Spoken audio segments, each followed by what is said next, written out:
in a small temple, you're actually being part of. Here, you're in a big Shiva temple and then standing in a line, you get a glimpse and then go home, right? So, whereas over there, you actually be part of the Abhisheka and then you can actually perform the Abhisheka. So, because of the smaller community, you get to be involved into activities that actually go on long range dreams at the time. So I used to take one step at a time. But most of the people go to US to make money, right? So that's probably practical aspects of it.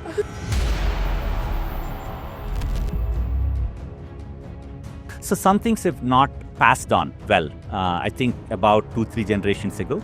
And then you rediscover those roots because you're now closer to the system. You can actually have direct access to the priests and then you can spend more time with them. You can talk to, as part of Samskrita Bharati, you have this renowned personalities that come in as guests and then you get to interact with them. They share their experiences and so on. So you get much deeper connections.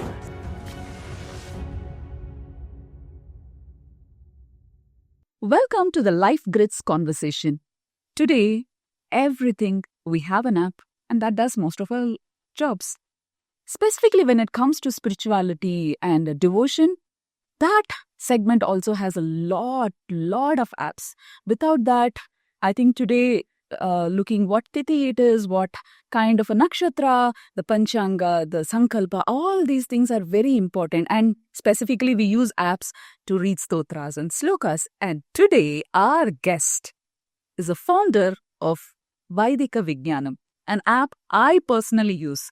And I use it every day to see the Panchanga, the tithi of every day. And I just messaged him and I said, I want you to be in this conversation. And he kindly accepted. And meet Mr. Srinivas Vadrevu. Namaste, Krithika. Namaste. Thank you for having me so much. Thank you for having me. It's a pleasure. It is going to be an amazing conversation. I'm looking forward to it. Every day, I start my day with your app. Wow. How do you use it? So, I use Panchangam like I told. Yes. I wanted to know what tithi it is, what nakshatra it is, and, other parts of a thing. And specifically, the moment I wake up, I wanted to use our traditional way of Sankalpa. Yes. So I read the Sankalpa. That's a beautiful feature. Right. I read it with a strong intent and then pray. Probably someday I ask for something, but some days I just say, Lokas, samasta sukhino bhavantu. But that feels good. It feels rooted. Totally. It's an amazing thing. And the best part is you have not had features like paid features, basic features. You made that everything available for everyone. Yes. And I actually saw the way app was growing. Yes. The teachers added, the stotras getting added, and so many things. Totally. While in the segment 2, we will talk completely about Vaidika Vignan. Sure. However, you are a typical, I think almost somewhere in 99, 2000, you moved to US. Yes. I would also love to know some stories and what led you to Vaidika Vignan, the story. Because one story I would like to say is, a couple of my friends my age, I'm in India and forever. A couple of my friends who started baseline like me, like who didn't know much of stotras, 1, 2 line, 3 line is what we all knew. Right. But the moment in the first year they moved to US, things change.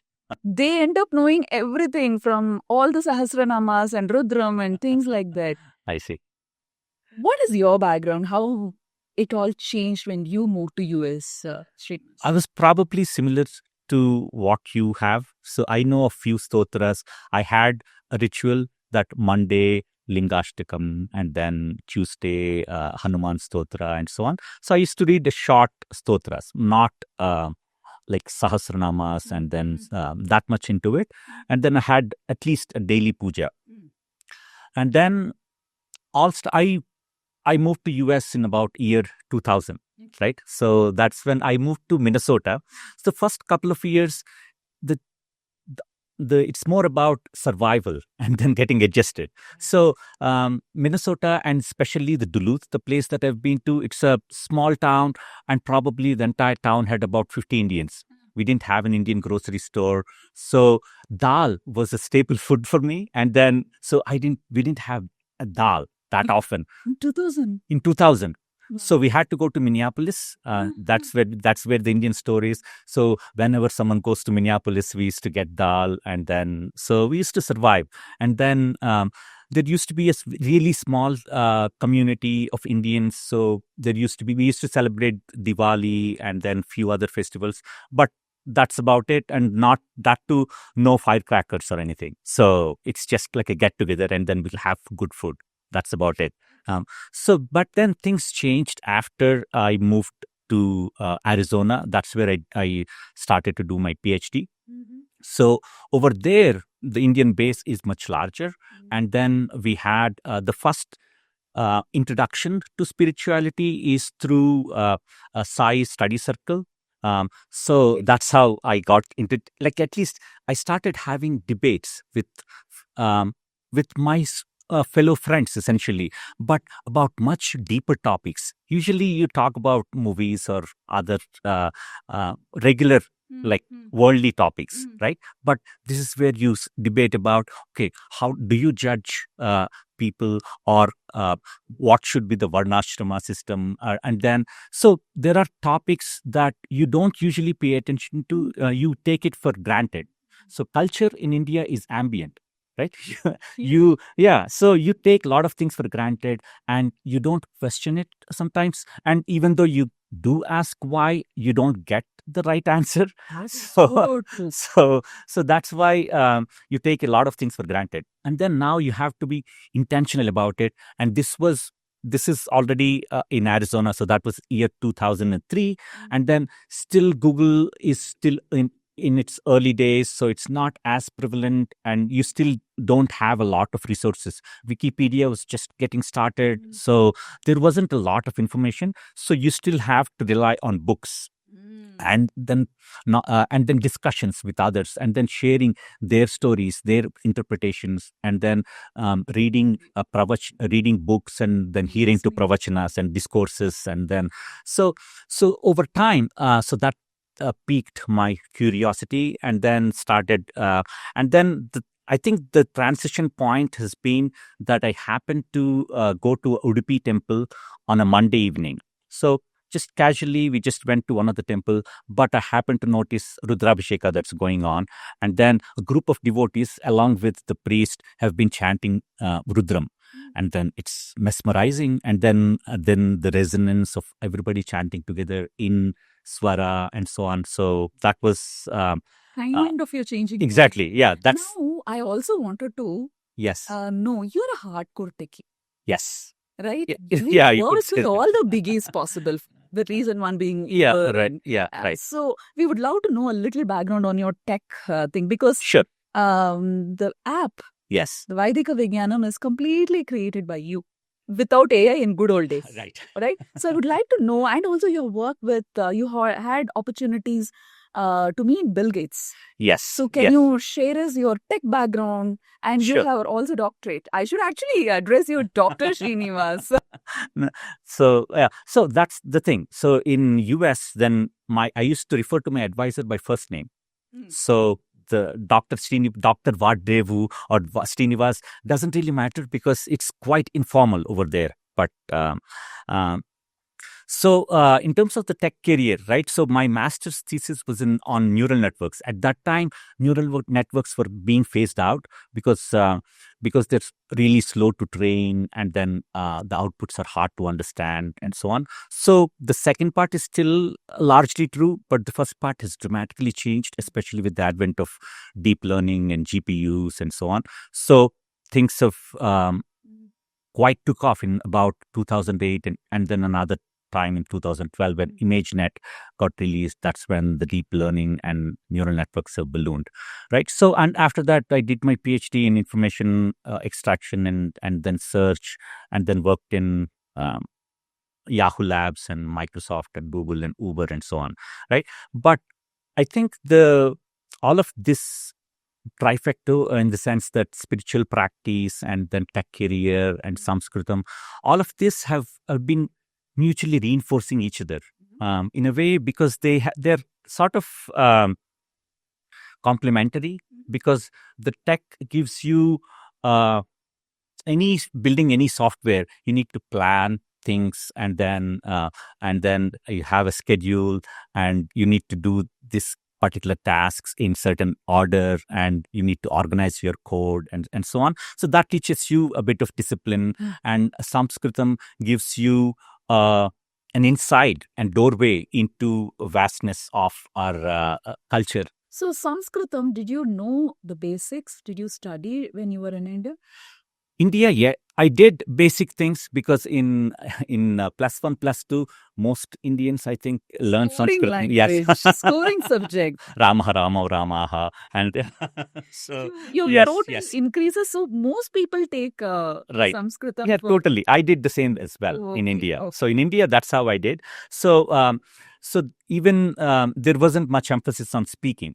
So it was mostly about memorizing grammar rules, essentially. So that's what it is.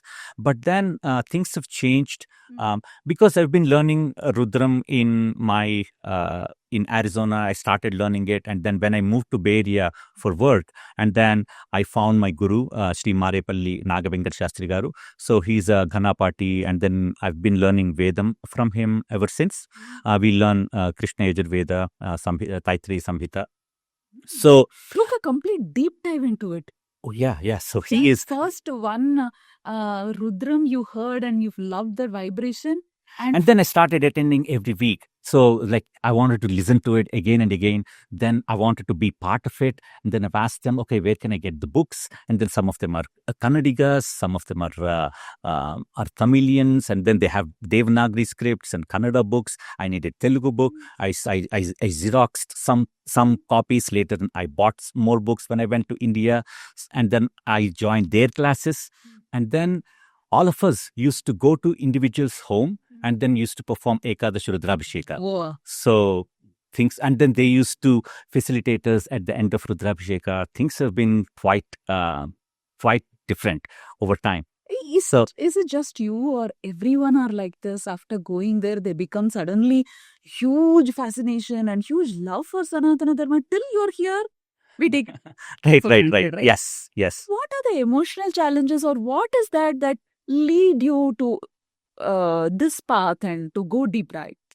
So again, I would say there are some of my friends who've been not as inclined, but again, it's a personal choice. But I think it's mostly that there are a lot of challenges, right? So you have to, first thing that you have to do is, as I said, is you take a lot of things for granted in India, and then you have to be deliberate. So even being a vegetarian has to be a deliberate choice, because it's easy to eat meat. So There, yes. over there, so it's like you go to a restaurant and order a burger. By default, it's a hamburger and not a vegetable one. Sometimes you have to go to a Chinese restaurant and ask for fried rice, and you have to they will just remove the meat and then give it to you, and so on. So you have to be deliberate. So it's hard. And then there are also certain other situations where you have to put extra effort.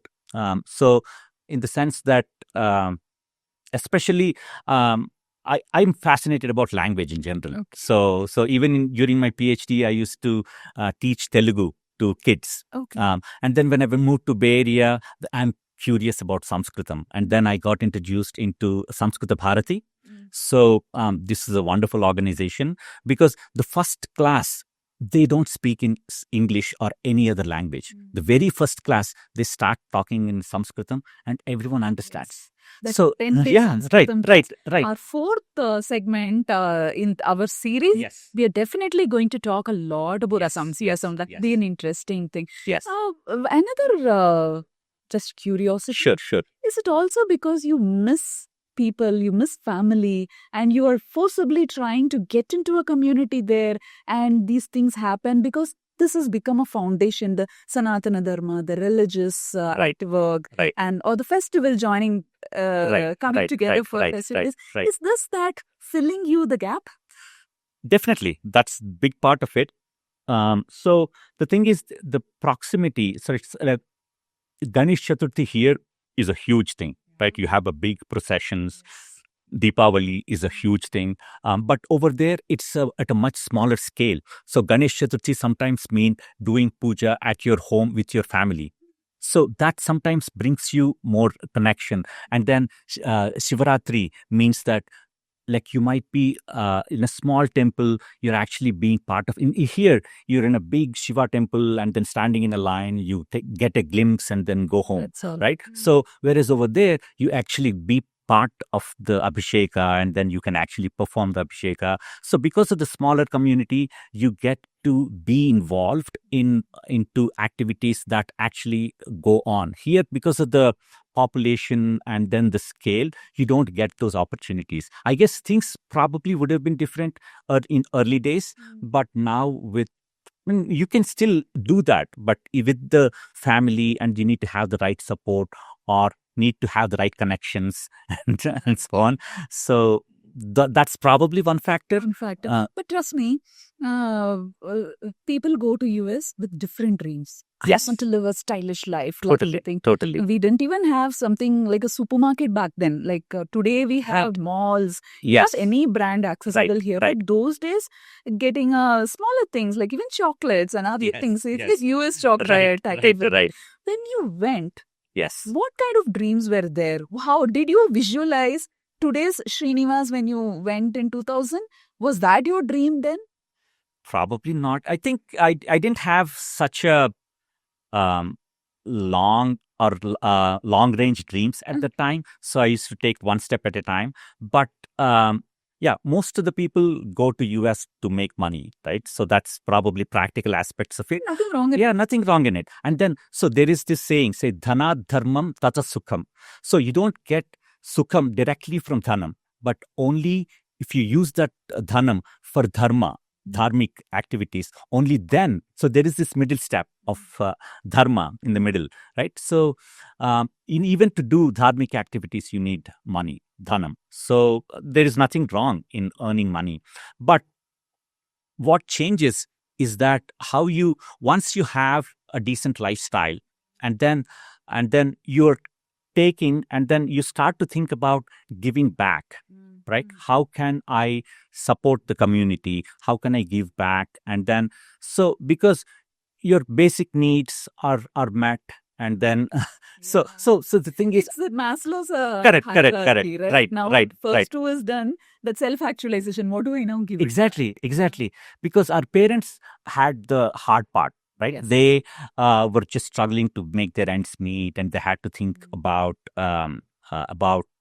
probably not that much, but their parents used to have like 10 kids, and then so so that's probably the generation where things have been difficult economically, and then some things have not been passed on. When you have 10 kids, you probably don't care about the 7th kid. Or hopefully they remember the name. So some things have not passed on well. I think about 2-3 generations ago, and then you rediscover those roots because you're now closer to the system. You can actually have direct access to the priests, and then you can spend more time with them. You can talk to as part of Samskrita Bharati. You have this renowned personalities that come in as guests, and then you get to interact with them. They share their experiences and so on. So you get much deeper connections. So and being in US gets you much more proximity. People. Yes. For the access is much more higher, Yes. and the crowd is also not there. Correct. The same person in India, being a normal person, to meet them would have been one big task. Exactly. Oh, another thing, curious again. Yes. How did your parents see suddenly what happened to my son? Yeah, exactly. I think there was this big change. I think some of my uncles are very much inclined to this, but I was not that much into it before, but they could see the transformation, right? So suddenly I've been more curious, and then performing these pujas and things like that. But over time, it's been But was there Yeah, a fun moment where Yes. your parents said, when you were small, you didn't even do this puja. You didn't even know Akshate to make. And today you're talking so Yes, much. yes, yes. You are founder of Vaidika Vegan. Just Right. creating that. Right, This fun right. moment. Oh, yeah, totally. We do talk about it because in the mornings we used to have this agarbatti, right? Like we used to do all that every day in the morning, but sometimes you miss that, and then you mischievous, and then you don't do it properly, and then so yeah, and then things have changed, and then I used to run away for certain things and so on. But yeah, those things have always been there. But I think the biggest change has been in like as you learn Vedam and so on, so your tone starts to deepen, and then swara gnana. So there was, yeah, I mean, lot of movements that has Share some lighter tidbits, right? moments, yeah. So I was learning Carnatic music. So Again in US. in US. That So, is- but the very first teacher that I had, and then this was during my PhD at in Arizona.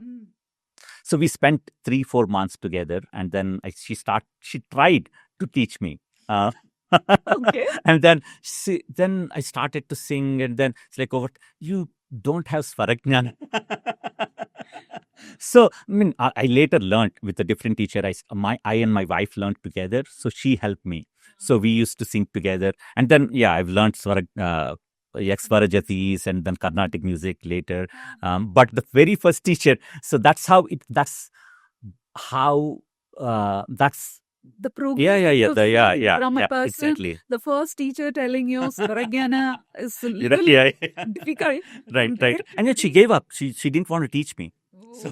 So, but you were like, no, Yes, I'm yes, not yes, giving yeah, up. yeah, exactly. Then my wife came and then started learning with her, and Okay. then How does the family life change the perspective of living in US, Sri? oh, the kids change a lot of things, right? So my when I So, are you saying marriage doesn't have any impact? Continue. marriage does help you actually. So our kids. So when we used to go to Monday every Rudrabhisheka, right? Our son used to crawl in the temple, and then he literally grew up in the temple in a way. So anyway, so he learned Vedam also, and then when we recently did Rudrabhisheka at home, we both of us did it together, and so on. So so the thing is, but those teenagers and then those kids start to question you. And then because you again, even though you didn't get your answers from your parents, you still have to explain to your kids. So, right. And then I used to teach Sanskritam to kids anyway. So I taught for like about 12 to 15 years from about 2008 until very recently in Bay Area. So, I mean, kids ask a lot of wonderful questions. And then I've been teaching young kids and then the teenagers as well. And then the progression has been really nice. You can actually see what kind of questions they ask and then how rooted they are. They are so bright kids. And then I can actually see that the future is in safe hands, right? So the thing is, they have a lot more opportunities to because I didn't see when I was growing up. At least I haven't seen people memorizing Bhagavad Gita or memorizing Bhartrhari Subhashitas. Yeah, exactly. Physics and chemistry, we were busy. Exactly. Now you see, so my kids have memorized full Bhagavad Gita. There's a part of the SGS, Shri Sachidananda, Ganapat Sachidananda Swami, and then Dattapeetham. As part of that, they learned a complete Bhagavad Gita, memorized it. And then, so once they've memorized it, you're basically learning how to learn.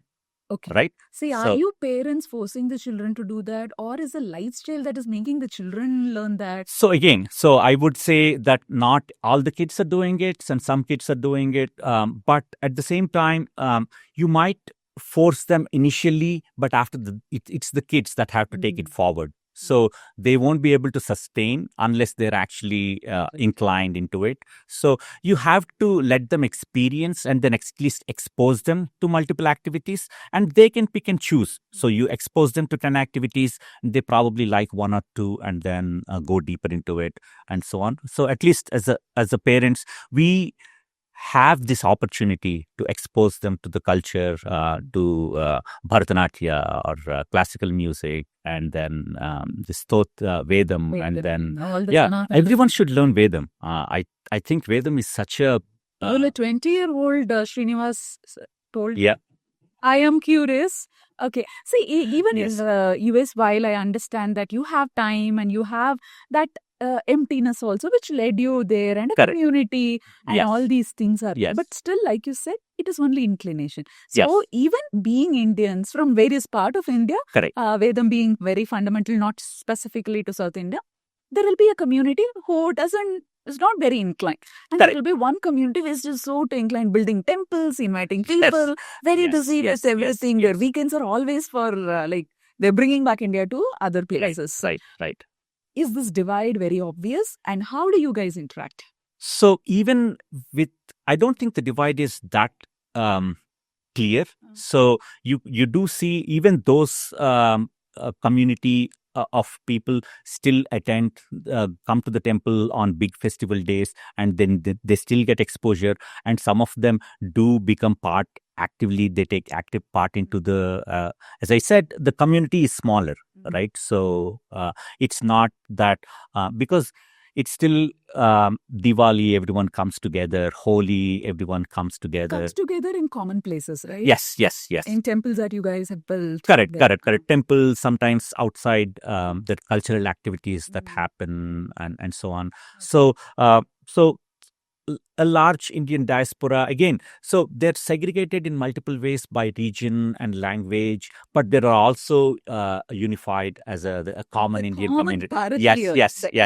Correct. After that, there will be subsets. Yeah. If I'm a Punjabi, then I'll have a small Punjabi crowd. But they will also be interested in Diwali. Yes. We used to go to Gurudwara, and then such a beautiful temple. They have a langar house. They have Of course, yes. Even Puliogre is nice. Correct. Okay, how about this?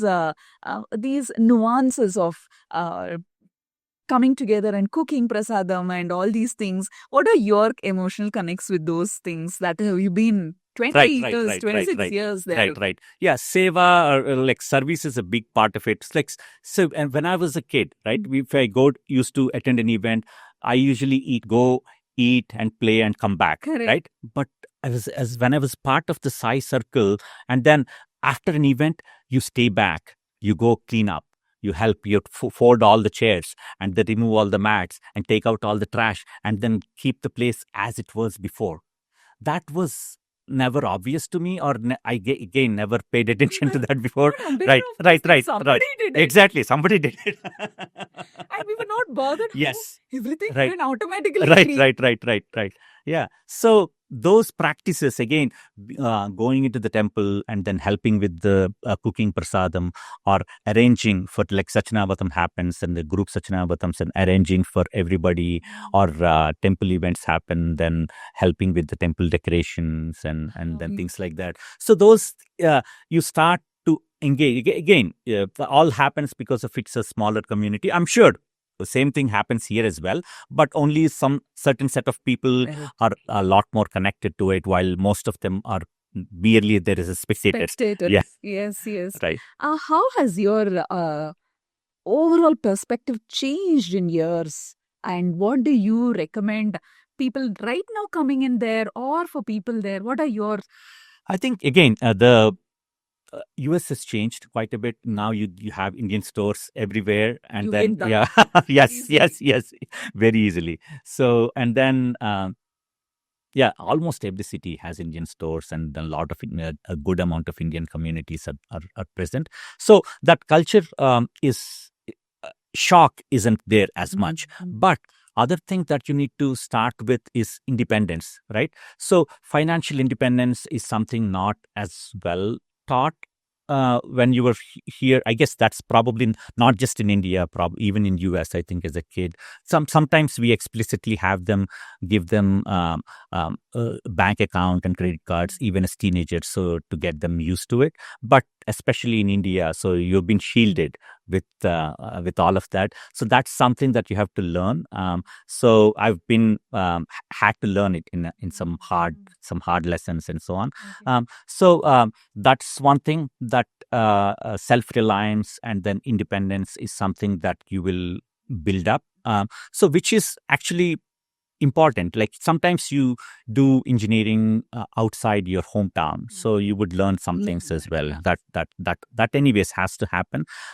So the other things is essentially sometimes a lot of culture happens automatically, but there are some deliberate choices that you have to make. And so you have to think about what is important, and then what is something that I want to preserve, what is something that I want to pass on to my kids, and so on. So you have to make those choices, and then what is important for you, because ultimately you can live like an American way, and there's nothing wrong with that. And then they have fun, they have their culture, right? So there is nothing wrong with that. That it's just that we have this rich culture, and then we have a lot of philosophical roots, and then you're trying to rediscover a lot of these things again. Through yoga has now become westernized, and then so there is meditation has exactly become the big right thing. So there are Ashtanga yoga, 8 parts to it, right? Yamani yamasana pranayama pratyahara dharana dhyana samadhayor ashtavangani. So there are these 8 parts, but we've picked asana and pranayama, and then we've left all the other 6. So first one to pass itself is big thing. Right, right, exactly. So it's mostly whenever people think of yoga, it's about this posture, and so on. So, but there is much deeper aspects, niyama, and then the first name exactly, yeah. Be so precise. But how is it when you hear these things from the Americans and from the West, when they start talking about all these things, and there are like gurus nowadays? Totally, yeah. How is it for you to listen? Hey, I come from that land. No? But the thing is, you might have come from that land, but I'm not an expert at yoga. So they might have had a lot more exposure in yoga. They would have spent a lot of time in Bengaluru or specific ashram in India, and then learned from the gurus here, and then they're now going and imparting that knowledge. Exactly. And probably a good number of us probably didn't have that deeper exposure, and then so I think it's not about the pride by association, right? You might have come from that land, but have you invested to learn, right? Charaka Samhita, and then all of those scriptures have been there. Parashara Samhita, everything about Jyotish Shastra has been written 2000 years ago, and they're all scientists, right? All our rishis were scientists, but they had those publications, which is their books and then works. But how did we advance? So we are still referring to Panchanga, that as it's been formulated 2000 years ago. We haven't advanced anything yet. So before, all we are saying is that, we are proud. Indians invented zero, or Indians invented Vimana before all of this. We've invented it, we forgot, we're reinventing now. That's fine. Like, we don't want to be just proud just by associating that we've invented those things. But how do we contribute and then take it to the next step? Okay. Being part of these kind of communities, does that also help you in good social networking, even at work and other things? I think it helps definitely. But I think at work, you also need to be involved in other aspects as well. So at Uber, there used to be happy hours that happen. And then if you miss those happy hours, some of those important discussions and meetings happen in those settings as well. And then I used to live in the Bay Area South, and then the city, and then those meetings happen. So, you need to be open to the culture as well, but at the same time, having a having a community to fall back on, right, is definitely something that you can rely on, because you're maybe you're looking for a next opportunity, or you're probably looking to buy your next house, or you're trying to find the best school for children and so on. You can always know that, okay, this community, if you are part of this Samskrita Bharati Karyakartas, or temple volunteers, and then this Rudrabhisheka group. So there are these small multiple communities that you can go, and then, okay, if they will, because it's the like-mindedness, you know who to approach, and then what kind of life lessons that they have gone through, and then they would actually spend a lot more time, even though they're very accomplished in their careers.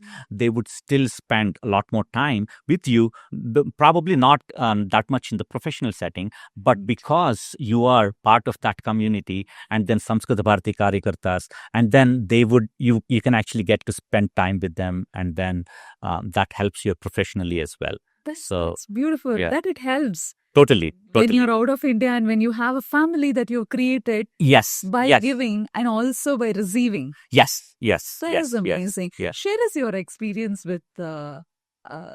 Bill Gates. Oh, sure. So that was in 2005.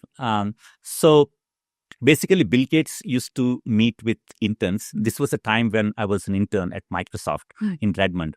And it also happened to be the last year when Bill Gates met with interns. After that, he stopped meeting. I mean, he used to, I think the number grew quite a bit, I think, the next year. And then he was also taking a step back from his responsibilities at Microsoft. But that year, I still remember vividly walking through he has a lake house in Redmond, and then beautiful, large, multi-story one. And then as you enter into the steps and then into the backyard, so that's where he used to have his party and so on. So the thing that I still remember is even though he was busy with so much responsibilities at that time, and then he still made time, and then to meet with young people, and then share his advice, and then also talk with us. And then he's very approachable, and then we were able to ask questions to him directly, and then he used to very patiently explain and so on. So it's the big takeaway is that you still Vidya dadati vinayam vinayadyati patratvad dhanam apnoti. That was the thing that I earlier referred to. Dhanat dharmam tata sukham. Right? So the humility is the one that's super important. And then I can see that Bill Gates, even though with all of his accomplishments, he's like super humble and then open to share his learnings and inspire the young engineers. What is one thing that's stuck with you forever from that experience? Yes. Yeah, big thing is this humility that I'd like to keep, and then the other thing is the sereneness of the house that he has, right? Like you step into the backyard, and then you see the lake, and then So yeah, that's where, I mean, in general, Seattle is a beautiful place, and then very close to the nature and so on. So so you want to be in a place where you can't constantly be reminded of the nature, right? So anytime you take evening walks or anything, you want to make sure that you're around the trees and so on. So that calms your nerves down.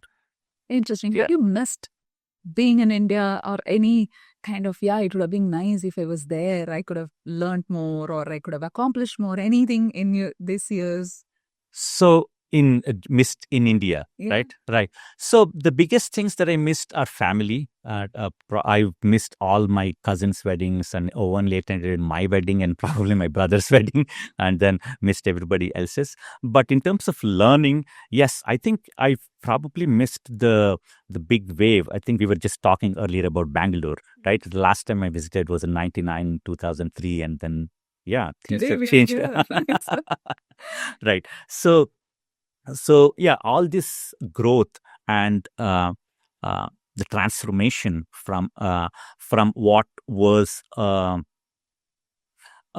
probably not a big name in tech at that time, but really like significant contributions. You can actually see the contributions in all the big tech from Indians. Did the GP transaction stall you?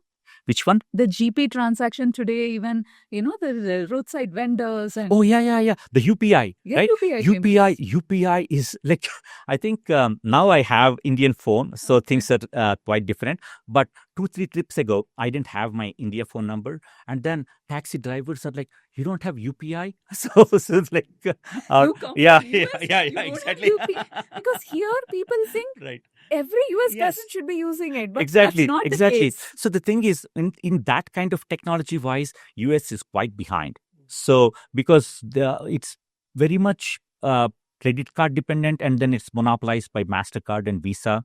So every single product is marked up by 3 to 5% because they all have to pay fees to MasterCard and Visa. Whereas UPI, there is no transaction fee. So if you I was amazed by, even you go and then buy 20 rupees water bottle, you can still use UPI. And 8 rupees only. yeah, exactly. And they don't mind. So yesterday I bought 2 amla. 8 rupees. 2 amla. 2 amla. I just wanted to be, I didn't want to carry I any see. amla. He Okay. said 8 rupees. And you And paid the UPI. So that's the beauty, because there is no friction and there is no transaction fees. So the vendors, there is no fee that's collected from the vendor. There is no fee that's collected from the customer. So, and then the government is providing all of this infrastructure. So the reason this is not happening in US is because these big corporations like MasterCard and Visa are they've essentially taken over that market, and it's very hard. So in a way, India leapfrogged all of the technology and then directly adopted. Even the contactless payments were, I think, a lot more popular in India before, because US has just been at the end of migration from the magnetic strips to contactless payments, because they have huge set of machines that they have to upgrade from magnetic strips to contactless. Whereas India, by the time they adopted, they entirely skipped over that system and directly installed the it's contactless. Like many people here wouldn't know Arcade. Directly Instagram was the thing. It is that kind of a jump. Exactly. Social media. Exactly. Yeah. How is the political, I wouldn't call it pressure, but their involvement in this community, Sanatana Dharma in US? Yes. So I haven't seen that much involvement from political pressure, at least in there are certain aspects I've seen recently in Berkeley, where a lot of wokeism in a way. So in places like that, probably there are there is probably some effect. But in general, for the communities that I've been to, there isn't that much difference between how the political pressure, at least I haven't noticed it. I know when Sai Deepak visited to Berkeley and then Stanford, there were some slogans, and then there were some protests that happened during his visit to Berkeley. But I think it's probably isolated to few places. I'm sure if you see in colleges, there are always active voices that are towards a specific cause, right? But in general, you can always find again, you want to not involve in this in the conflicts, and then you want I try to stay away, and then just do your part, and then because it's. So there is this now again, Bhartrahar Subhashitam. So they say, Murkhasya nastya aushadham. So sarvasya aushadham asti murkhasya nastya aushadham. So there is a medicine for everything. Even you can find a medicine for a snake bite and everything. But you can't, with a fool, you can't really change their mind. So it basically drains your energy, and then in arguments, unnecessary things, and so on. One practical question, probably we would wrap up with this. Very practical. Even today, Yes. I see reels and shorts where women would say, I ensure that, the masala smell is not on us. And other Yes. How? Yes. Can you share? No, that's actually a valid point. So even my son still complains in the school bus when he gets into school bus, curry smell and so on. So I mean, it's probably there is some valid aspect to it, I guess. So Indians don't use deodorant as much and perfumes, and then we cook. And then, that fragrance carries with you and so on. But on the other hand, you see Westerners, and you get into the elevator, and then when they enter, right, the whole elevator is full of that perfume smell.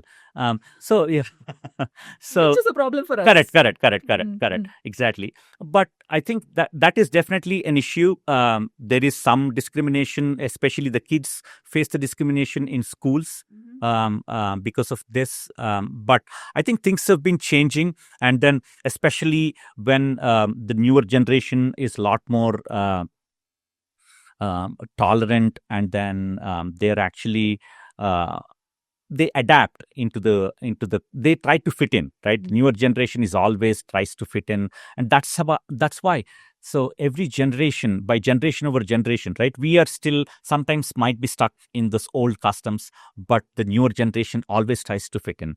Innovation always happens with younger people. So the resilience builds with the younger generation. Totally. They know how to handle it. If it's Exactly. us, we would have struggled probably in some places. Correct.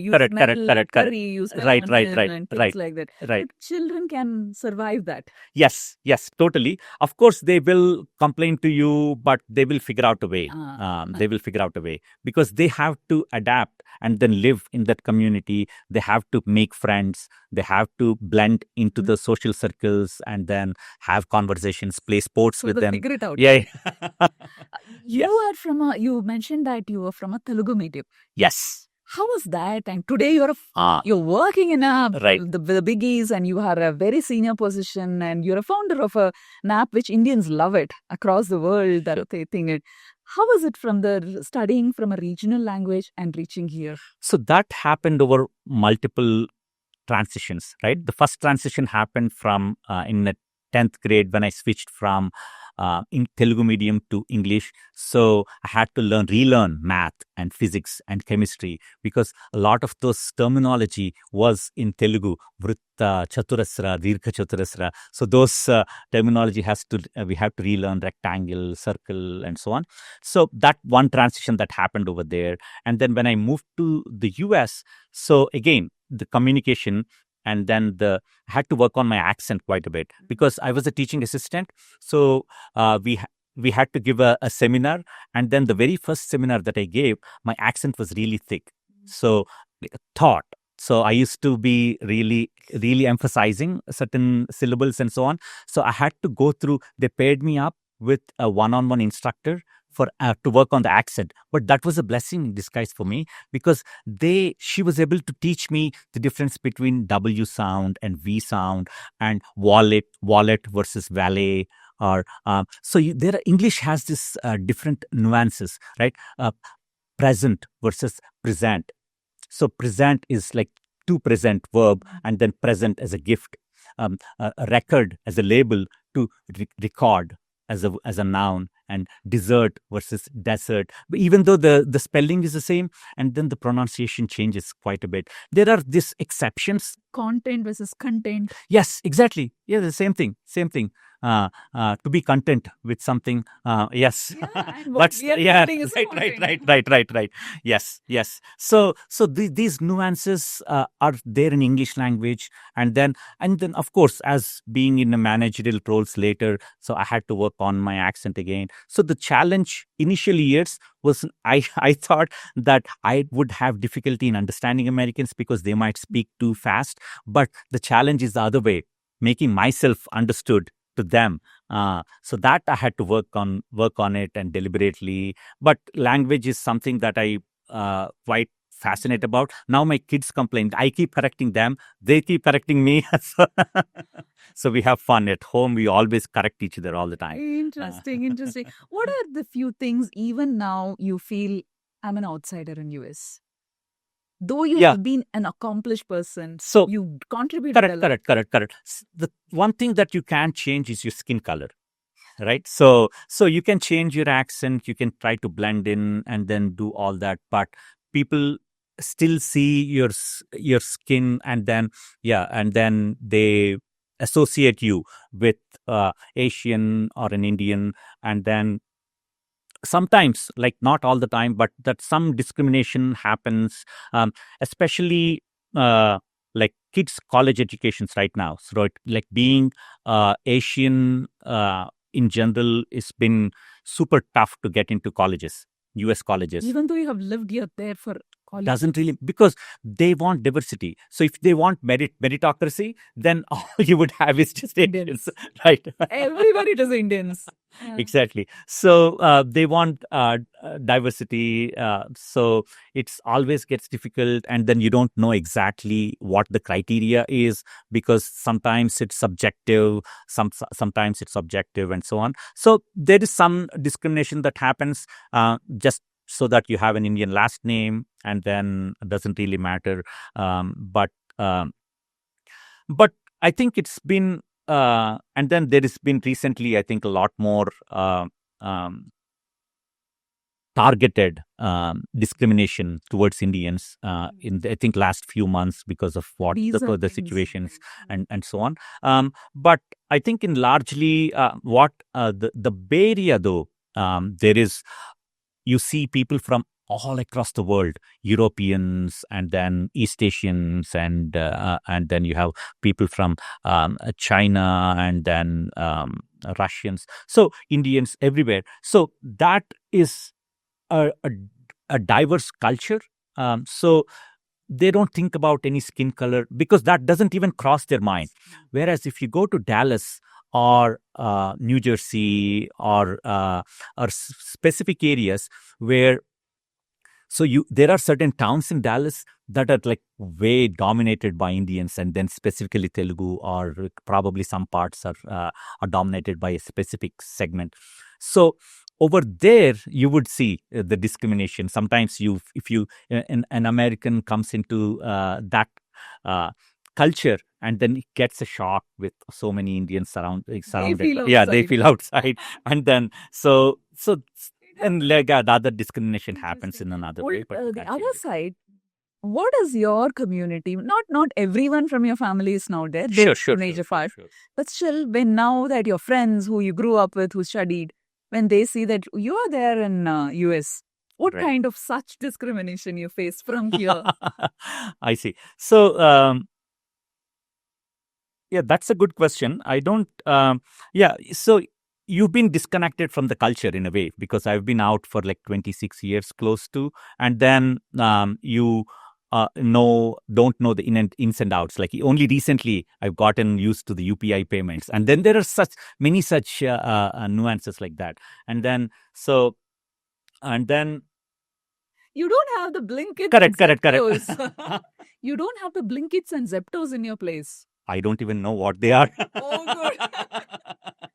In 10 minutes, you can get world at your place. I see. Oh, yeah. I see. Yeah. Quick commerce. Okay. Q-commerce is doing brilliant. In tier 2, tier 3 cities also, we are there. I see. Yeah, please pat on your back. And we are there in yes. couple of my friends who come from there, like they don't want to leave just for the reason of Blinkits and Zeptos and deliveries. You can get your luggage, your phone, anything. Wow. And if you are in airport and if missed something, you'll get Rapido is something that I've seen. Rapido, right. So many. Yeah. Right. Oh, yeah. Nice. This was a very interesting segment, Srinivas. Awesome. It was a beautiful thing to set a background of who you are in the last 20 years. And the next segment is what we will completely deep dive into Vaidika Vignanam, awesome. An app which I love. And I'm sure I'm so happy that this is your first podcast and we're introducing the app to the world. Awesome. Let's discuss a lot more in that segment. Thank you, Krithika. Thank you.